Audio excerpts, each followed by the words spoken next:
Welcome. Thank you for joining another video from Bridge to Better Behavior.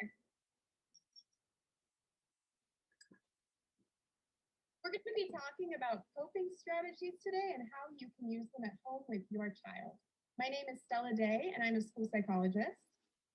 And my name is Ms. Tucker, and I am the school social worker. We are both from Mark Twain Elementary School. So let's jump right in. What are coping strategies?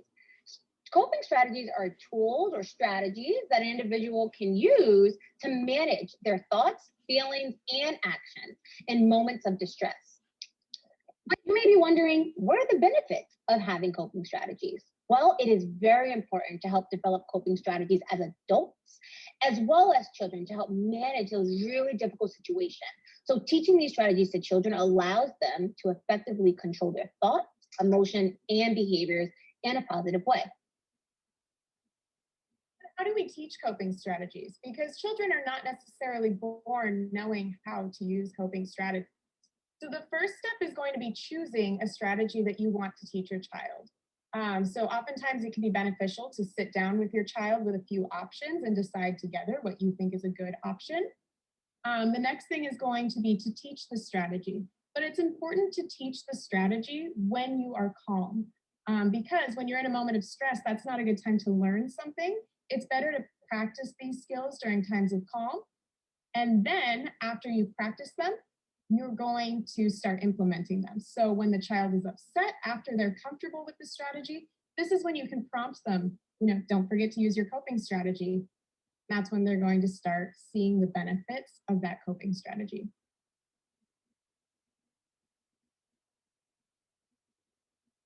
Here are a couple examples of really basic coping strategies. These can be really good ones to start with. It could be anything from going for a walk, thinking of a happy memory, stretching. Many of these are easier to teach. That's why they're good starting ones. You're going to see the payoffs and the effectiveness faster than other more difficult strategies. So these are just a couple examples to pull from. Yeah. And remember, when you're reminding your child to utilize those coping strategies, you're introducing them one at a time so that you do not overwhelm your child. And here are some resources that you can utilize when starting that conversation and sitting down with your child and talking about the different coping strategies that there are, because there are so many. We gave you a quick snippet of some examples, but there are so many out there. So some books that you can start with to understand the different types of coping strategies and to choose from. For elementary age, B is for Breathe is a very great one that you can sit together and read. It's an A through Z book of all the different coping strategies. But if you have a middle schooler, they may not want to sit down and read that book, but there's a website and there's actually a YouTube video that talks about A to Z coping strategies that may be more relative for middle schoolers.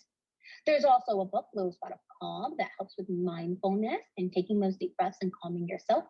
There's also a coping skills for kids workbook. There's 75 different tips and things that you can utilize for coping in different categories. It can be relaxation techniques, but then also it can be things to help with focus and attention type of coping strategies. There's a journaling opportunity, and it's called Start with a Word. It's a journal that is hyperlinked here, and you can purchase it on Amazon for as low as $4.99. It actually looks like this. Start with a word, and there are so many different prompts and pages that when you go to it, there are different things you can use to journal and cope. A website that you can look at with different ideas is Coping Skills for Kids, both elementary and middle school kids.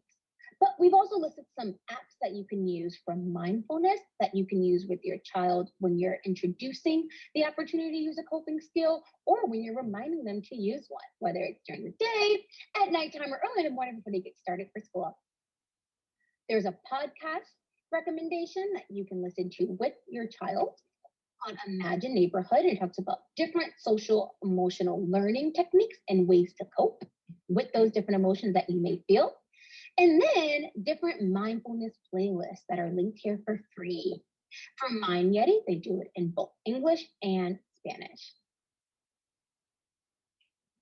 And so we invite you to be able to have those conversations with your child before implementing those coping strategies, being able to remind them to use them. But also as a fun activity at home, you guys can take on this coping calendar challenge. You can pick any day. You don't have to go in order. But if you like, for the month of March, go ahead and start with day 1, go through day 30, and these are different ways that you can practice coping. There are different types of coping based upon the color, and it can be based on physical things that you do, interpersonal, social, by talking, calling, writing to others, or even emotional things that can help you cope, such as journaling and writing things down that maybe you're grateful for.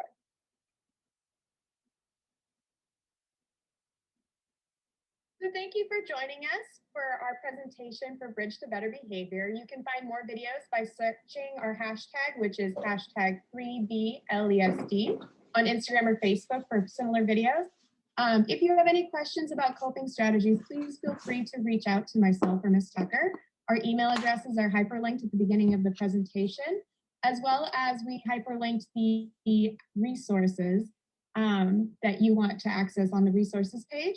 So like I said, you can reach out to us with any questions or your site-specific school social worker or school psychologist. Thank you for joining us. Thank you. Take care.